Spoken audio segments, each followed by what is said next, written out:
Hello everybody. So another week, another video, and sorry I missed last week's. I was away. So to make up for that, you now have a 2-in-1 where I'm going to talk to you today about the bags that I have from Polène. Now, for those of you who don't really know, but I'm sure lots of you are familiar with the name, Polène's a modern French brand. And it was started by two sisters or friends who wanted to deliver good quality but slightly lower price point bags. And yeah, so since they've arrived on the market, I think they've gained so much popularity. For those of you who live outside of France, we used to have to order them, and I definitely did order these in the mail. Otherwise, if you're in France or now New York or Tokyo, you do have Polène stores, and I think they're opening up a fourth one in London. And I thought I'd just talk to you about these two bags that I ordered on a whim last year. Honestly, I love looking at Polène. They have such wonderful shapes and colors, and it took me a long time to order the bags simply because I didn't know which colors to order or which sizes and shapes to get. So I thought I'd just talk to you a little bit about these two bags here. This bag over here is the numero 9 in the mini size, and this is called the nodde bag, or nodde, nodde, let's just call it nodde. So both very, very different in terms of look, but in terms of size, they look quite similar.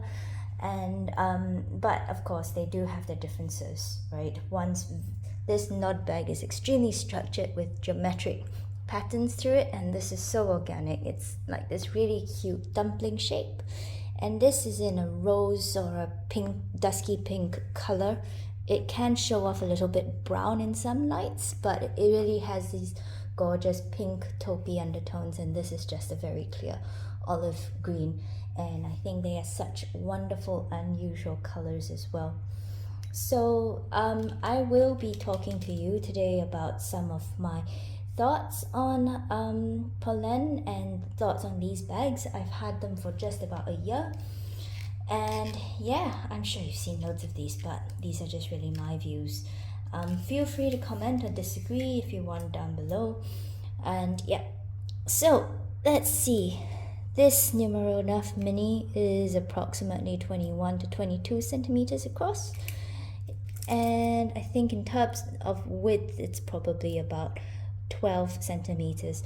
Because of how organic it's shaped, I can't really give you exact dimensions, but that's just the general measurements. And here you can tell it's probably about 14 or 15 centimeters in height.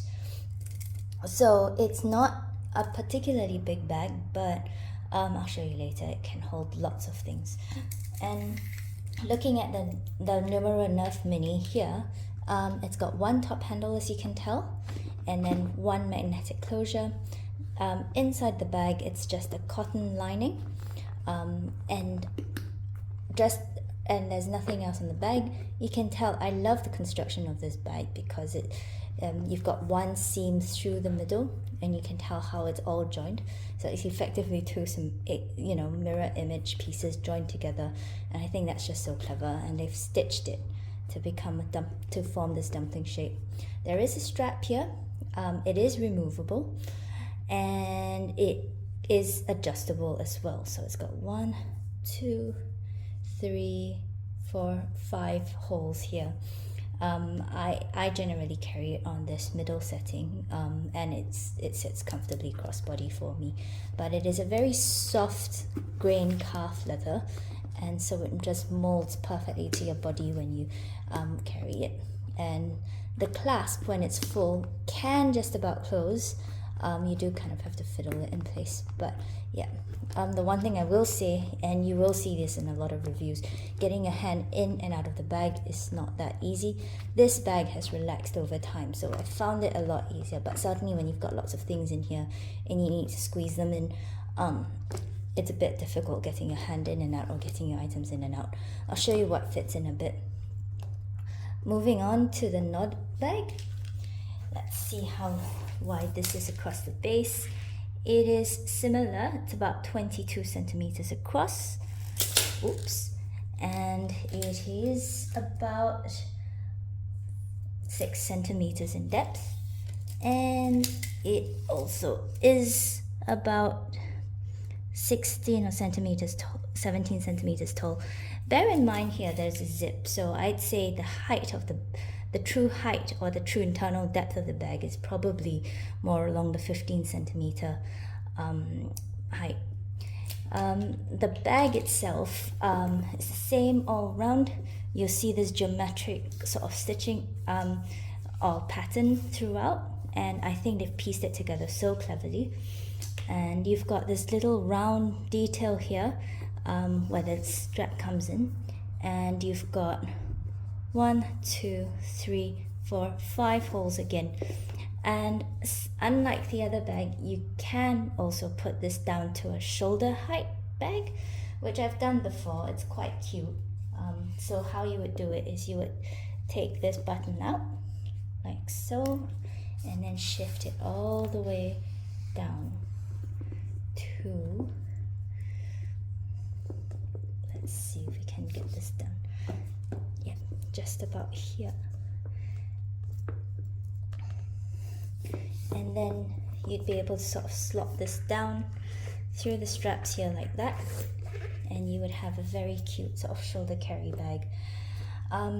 Different people have different ways of carrying it. I do like the on the shoulders, just under arm carry. My sister, I believe, who has been using this bag, prefers it as a long shoulder carry, which is why I was on the other setting. But yeah, both these bags, oh, I should show you the base. It doesn't have any feet, neither does the numero neuf mini, but the construction of it is just so clean and simple and elegant that you can just use it, and it goes so well with all sorts of outfits, right?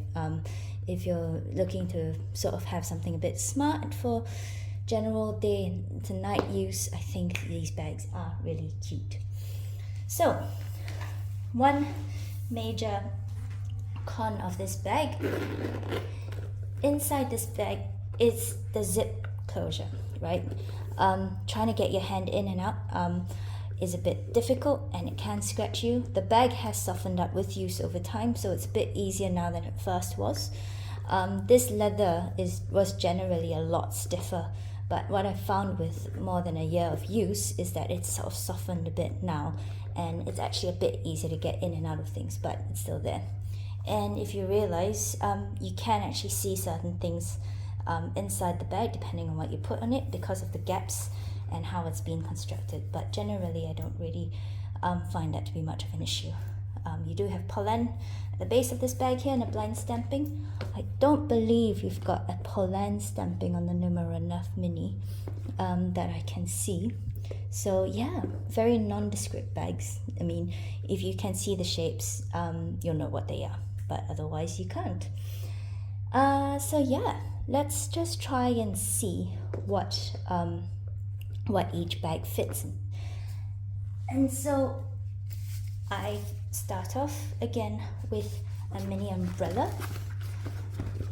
and then let's put in my reusable bag. I can also put in my mini wallet. You can also put in, coin pouch or anything. Let's see, I can add in card case, hand sanitizer and tissues, key pouch, and my car key. Now, you do have a little bit of space here where you can put your phone in. Now, what tends to happen is that when it's this full, you will have to angle your phone slightly to put it in. But I use a Samsung S22 and it fits fine. If you have a slightly larger phone, it will of course get a bit more difficult to get your things in and out of. And the reason for that is that the bag, is sort of tapered at the top. It's not a regular sized bag. So even though it can fit a lot of things because of its base, getting things in and out of it and fitting things into it isn't as easy as you'd like, right? So if I were to put the phone in, and if I were rushing, I'd usually stand it up, and it sort of distracts or destroys the silhouette a little bit. But if I can get the phone in, I'll usually try and lay it flat and just sort of angle it in, and then I would just close it shut like that with the magnetic clasp. And yeah, it's a very, very easy bag to sort of carry around, and I love it a lot. Now, because of the way it's shaped, even though the base is 22 centimeters across, you won't be able to fit a long wallet in. Like, just imagine if a phone has to be angled to fit in, a wallet's just not going to get past these handles and how this bag is draped. So I wouldn't really try. And just in case you wanted to see, you could also sort of angle your sunglasses in there. These are my sunglasses in a soft case. Okay, it's a bit too full. If you did want to put your sunglasses in, I could take out my umbrella, angle in my sunglasses case, and voila. So, yep. And just so you can tell, this is my long wallet, and as you can see, it's just not going to go in. It's just too long for the opening. So yes, lots of people do not like the numero neuf mini because of its accessibility, but in a way it's good. If you're in a potentially crowded area, it might be more difficult to get in. Now, the one thing I will say about the wear and tear is that after a while of using it, you can tell there's a little bit of disruption and cracking in the surface of the leather, and it's some bits of it starting to pull. The other thing I would also note that is, if you're picky, you might find this a bit annoying. If you see how they've spliced the leather and sort of hooked it up here, and the finishing on the belt loops is also not as great. So in terms of the stitching, you can tell some of it's sort of held together by a couple of threads, and it does look a bit precarious. So far, no issues in terms of, you know, the rest of the wear and tear, and this doesn't really affect how it's used. But if this is something that bothers you, then it might be something you want to know. I mean, just for reference, I've got two other straps here from different brands, and you can see how the construction of the strap differs. So this is from Mulberry, and this is the numero neuf mini, and you can tell how the glazing is sort of different. And again, here with my Moina strap, you can tell how the finishing sort of different, so that they can avoid, you know, the splicing issue over here. And here, where they've had to join it up even more, they've actually put in an extra stitch for reinforcement, but they've also put the glazing in. So yeah, I mean, if it's a minor thing. And of course, the price point of this bag is definitely not Mulberry or Moina level, so yeah, can't complain. And I still do like this bag very much. Now on to the next bag. Okay, so again, I've got my umbrella here, and I've got my reusable bag. I've got my mini wallet, and I've got my keys. I've got my car keys. I've got a packet of tissues and hand sanitizer, and we could probably fit in another card holder. Now, with this, there still is space to sort of slot your phone down in at the back, so that's no problem at all. And yeah, but you can tell that you can see some bits of the things in the bag poking through the holes, like there and like that over there. But by and large, the capacity of both bags is sort of similar. Like I said, the zip can be a bit annoying. I'm sure this is sort of similar to the old version of the Lady Dior models in the medium size, where you had to sort of stick your hands past the zip and to get your things from the bag. But yeah, so far, you know, I like using the bag, so it doesn't really bother me that much. And of course, if you did want to sort of put your sunglasses in, if I can get the umbrella out, you probably could. Let's just put this back in. It more or less fits. And then you could I'll put my wallet and card keys back in, and the bag should zip up just fine. And of course you can slide your phone in at the back as well. So yep, this is the Polène numero 9 mini and the nodde bag. They aren't cheap bags by any stretch of the imagination. Well, okay, correction. They are good value for money bags in the realm of luxury, but the price of these bags has gone up over the years. So I believe this is now 520 USD. I paid about 420. Can't remember how much this was, but it was something closer to about the 1,000 Singapore dollar mark by the time I paid my taxes on it. So bear in mind, Polène will ship the bags to you worldwide, but you will have to pay your import tax on it, which is fair, but it's they've started off much cheaper than what they are now. And yeah, so do I like these bags? I do. The quality is nice, the shapes are fun, the colors are great. I will of course have to put a few mod shots in just so you can see how they look like on me. But yeah, I do love these bags. I don't regret buying them. Would I buy them again? Maybe not. I think I'll have enough of Polène with these two bags. So hope you had fun. Hope you like this double bag review. If you do have any other Polène bags, let me know what you think. And yep, thanks for watching. Like, comment, subscribe below if you feel like doing it. And of course, see you next time. Bye.